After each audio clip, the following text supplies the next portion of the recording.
Hello and welcome back to the Mumbles and Things YouTube channel. My name is Maggie, and on this channel I react to witchy content and I answer your witchcraft questions. So if that sounds interesting to you, please make sure that you are subscribed and that you ring the bell so that you are notified every time I put out a new video. In today's video, we are continuing this three-part series. This is the third part of the series where I am reacting to content that I found on the toxic positivity subreddit. So let's get back into the reaction. Okay, so the next one is a video that is a satirical toxic positivity video that somebody made, and it's actually unlisted. They link to it, so I think it's okay if I play it, but I just thought it was brilliant. I did watch it already, and then we'll read the comments that people made about it.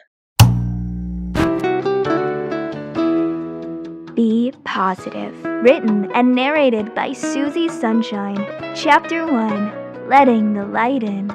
Hello, and congratulations on taking the first step towards the life that you want. By picking up this book, you have already proven that you are not only ready, but able to take control of your life and guide yourself in the right direction. The positive direction. You are here because you have decided that there is no longer room for negativity in your life. You are sick of the sadness that blankets over your morning.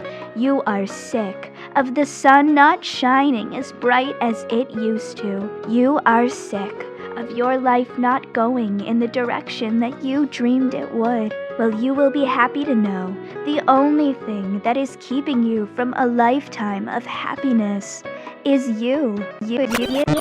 Emotions are just cognitively assembled toxic feelings. When bad things happen to you, it's not the negative event that is making you feel sad. It is rather your thoughts on that event. Between the event and your emotions, there are thoughts. You can control those thoughts. So you can control those emotions. So you can control your response. And once you learn how to do this, once you catch yourself before taking the easy way out and letting yourself feel sad, you will have realized that you have unlocked a superpower that nobody else knows about. It's just as simple as redirecting your thoughts. Maybe these practices seem abnormal. Maybe this behavior seems abnormal. A normal mind is a weak mind. You are strong enough to see the good in everything. Strong enough to discipline yourself. So how can we discipline ourselves? Create a bias in your perception, and your perception will be biased. It is the law of attraction. Don't focus on the behavior. Focus on the mindset. Mindset. Convince yourself you are excited for life. You are not tired. You are uninspired. You are not sad. You just have the wrong mindset. Your thoughts are the only factors involved in getting what you want. So change your mindset. Stop being the reason you're falling behind. Stop being the reason for your sadness. Let the light in. Be grateful for all you have. Smile, even when it feels like the world is crumbling. There is always a silver lining. And always remember that someone else has it worse. Press next for Chapter 2.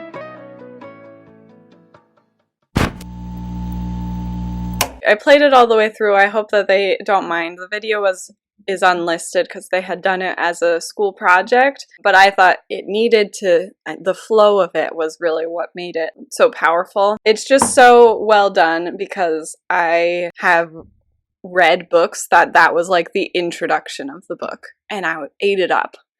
My early stages of learning about witchcraft were completely saturated with the law of attraction, toxic positivity, victim blaming, ableist, ignoring privilege, all of this stuff. And as I have grown as a witch, I have stepped away from that mentality into a healthier way of viewing magic and witchcraft. At least I think where I am now is much healthier than it was at the beginning. And I see a lot of that stuff still being taught in witchcraft spaces, and I think that it is really harmful. So that's part of why I wanted to make this video, because toxic positivity hurts everybody. There was a lot in that video. She talked about that you are the only one holding you back. That's not true. There's a lot of things that can be a factor in that.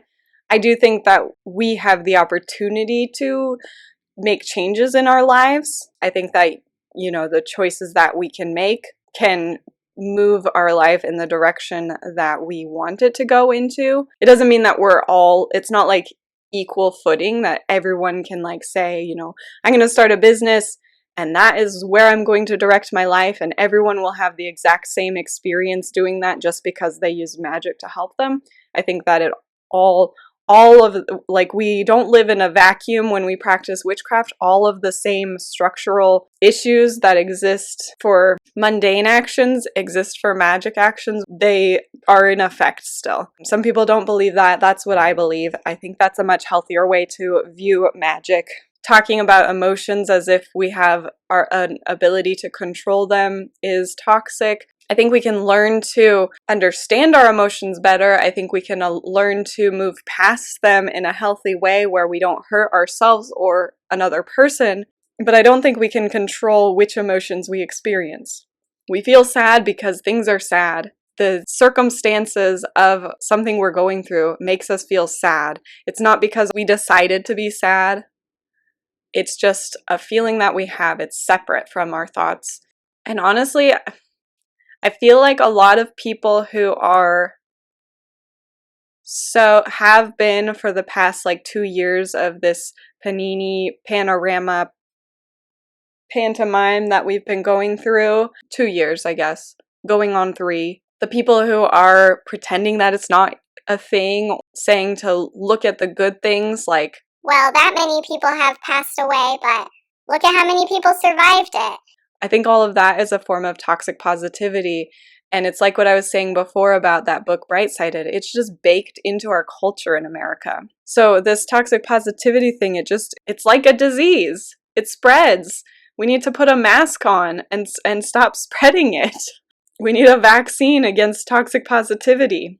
So let's see how people responded, because I am curious what other people in this subreddit. Wow, this is how I was raised and how I believed when I was involved with the Science of Mind church. That sounds like a cult. I even got married in that church. Eventually, my life deteriorated to the point where I couldn't sustain the belief that I had that kind of control over my life. It's very seductive to believe what you can believe you can achieve. But I became seriously ill and developed a severe chronic pain syndrome, and I did not think myself into the illness. The worst part is being blamed for your own illness and people always offering you up quack solutions. Arg! I got a chuckle out of your video, but it was also uncomfortably familiar. That is so sad. See, this is just one example of how harmful the mentality of toxic positivity can be. That victim blaming of, you're sick, it's because you decided to be sick for whatever reason. Somebody responded, I think it's the person who posted it. Oh yeah, it tells you on Reddit, OP. Thank you so much for sharing your journey. Glad I could get a chuckle out of you amidst the discomfort. I think it's so unhealthy to perpetuate the idea that your mindset can control everything. I made this after battling cancer at 19. Someone literally told me I manifested it. I couldn't believe it. I know staying positive is important, but these ideas are sometimes presented as cure-alls. And this mindset that you are your biggest obstacle and your life is only as shitty as you make it is so unfair and exhausting. Again, thank you for sharing some of your journey. I really appreciate it. That's so sad. I didn't realize that the person who made the video had gone through that. And the fact that someone told them that they manifested it, that's the kind of language that we use in the witchcraft community. You know, the word manifest is fitting for what we mean, but it has this connection to this toxic positivity culture that it makes it hard to continue using words like that. Something else that is coming to mind is this idea of mindset. I think that is another word that is connected to toxic positivity, victim blaming. It's your fault that this happened to you because you didn't have the right mindset. that's another word that is tainted by toxic positivity. And it sucks because that's another important word. I use mindset as I have Witchcraft 101, 201, and 202 are my 3 introductory witchcraft courses. Witchcraft 101 is mindset, and then it's tool set and skill set, because these are 3 areas of preparing yourself to learn about witchcraft. I think mindset is an important thing to consider, as well as your tools and your skills. The way that I teach it, of course, I don't talk about toxic positivity. In fact, there's a lesson that talks about toxic positivity and shadow work and light work as well, because I think that there's a balance, that you need to have that balanced mindset. But it sucks because when a lot of people hear the word mindset, they immediately jump to the victim blaming idea that the word conjures. But I just thought that video that they had just made a masterpiece illustrating exactly how harmful toxic positivity can be, ignoring these things that are going on in the world that are hard. Obviously this was made a year ago, speaking about what we've been going through as a global community with this virus. And now we have another world event going on where Russia has invaded Ukraine and is causing a lot of destruction and uprooting people's lives and basically creating terror. So there is always something going on in the world that is hard, and we have the feelings that we have about it, and we should be able to. So next one, sometimes it sounds taunting to someone else in an unfortunate situation to be told, you create your own reality. For those who say, you create your own reality, hear me out. You are born into a world with everyone creating their own reality, and there's pretty hefty amount of resistance or serendipity depending on the people around you who are opposed or aligned with the same vision. Everyone has their own vision and their own method of achieving their goals, and this, you create your own reality, feels like the epitome of entitlement. I agree. I have said this before. I have said that you create your reality. I think that to a certain extent, there is some truth to it, but I think it is definitely taken overboard. And like I said before, there are other factors involved. You're not the only creator, I guess. We all have wants and desires. Each thought and feeling is a prayer of manifestations. We already have a world full of people insolently asserting themselves. So I'm just saying we should stop saying this, because it's no special ability. We are all creating our own reality, and we are all affected by the current reality that was left to us and the reality of everyone's reality going on around us.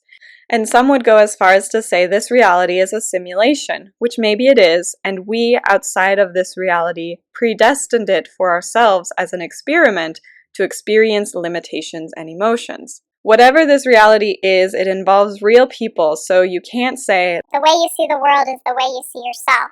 Either because the world is full of people who are not you and we are not all the same, our egos make us individuals. So alas, relent just felt, I think they're just saying, I just felt like I should say something because it affects my reality, because I live in this world with you and we might have our own definitions of what is ideal, but deep down, I like to think we really want the same thing.